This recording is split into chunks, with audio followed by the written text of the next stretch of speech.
Good morning, good afternoon, wherever in the world you are. I want to talk to y'all about drugs, right? And not your typical thing, when it comes to drugs, like this is your brain, this is drugs, this is your brain on drugs. Nothing of that nature. Drug pretty much is anything that you ingest or consume that alters your state of being, your mental, your physiological sense. That's what a drug is. And too much consummation of this is called intoxication, where you have pretty much an abundance of said drug, which has completely altered your state of being. Now, that's just the negative aspect that we tend to view it from, because that's normally the way they only portray it to you. But there are plenty of other things that could take place of what that drug is. See, a drug could be anything that you can ingest or consume that alters your state of being. We only know about it in a negative sense.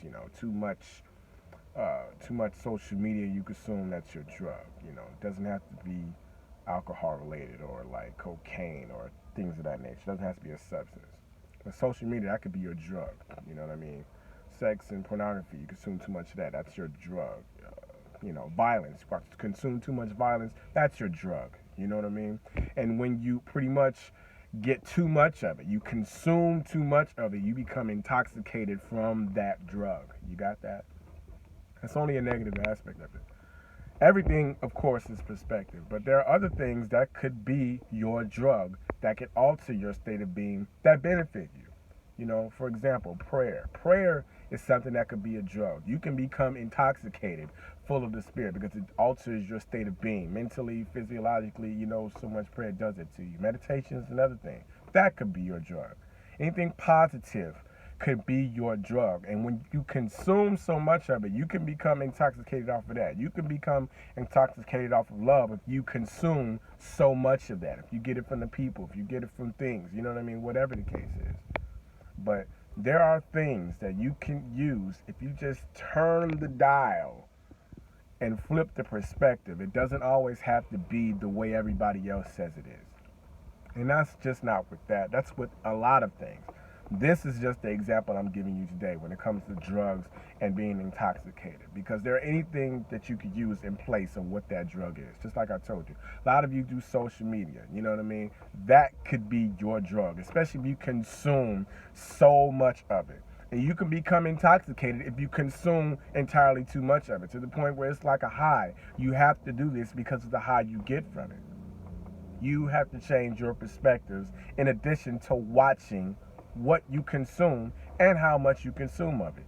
Like I said, it doesn't always have to be a substance like a marijuana or a cocaine. It doesn't have to be alcohol. But you all know how too much consumption of that alters your state of being. Too much alcohol, too much other drugs or whatever alters you. So if you're going to do something like that, why not make a drug a positive thing? Why not make what you become intoxicated off of a positive thing?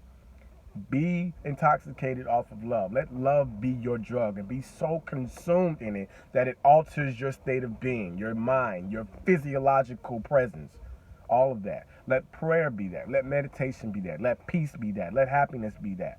There are plenty of things you can use in place of that, and it does not have to always be in a negative connotation. So, whatever you choose to be your drug, to be whatever you become intoxicated off of, make sure that it's doing you more good and benefit you more than it does harm. Because not all things that are drugs are meant to cause you harm. But the things that you do that are your drug, that are what you consume of, pay attention. See how much harm it's doing to your state of being, your mind, your physiological presence. How much do you need it in order to function? You understand? That's what drugs do in that negative aspect. That's what it does. But it doesn't have to be. If you pick things that are more positively and more beneficial to you, then it works for you. Then it alters the state of being for you, where not everything has to be the way people make it to be. It doesn't have to be all negative. It doesn't have to be all violent. It doesn't have to be all sexual. It doesn't have to be any of that. Only if that's what you choose. If you choose that to be your drug, if you choose to consume so much of that, then that is your mind state. That is your heart. That is your feelings. That is your physiological being. It will be all what you make it. But it's all based off of what you consume. You got it? So if you're going to consume something, make sure it's something that's going to benefit you, especially right up in there. Especially right up in there. Especially all up in here. Let love be your drug. Let prayer be your drug. Let meditation be your drug.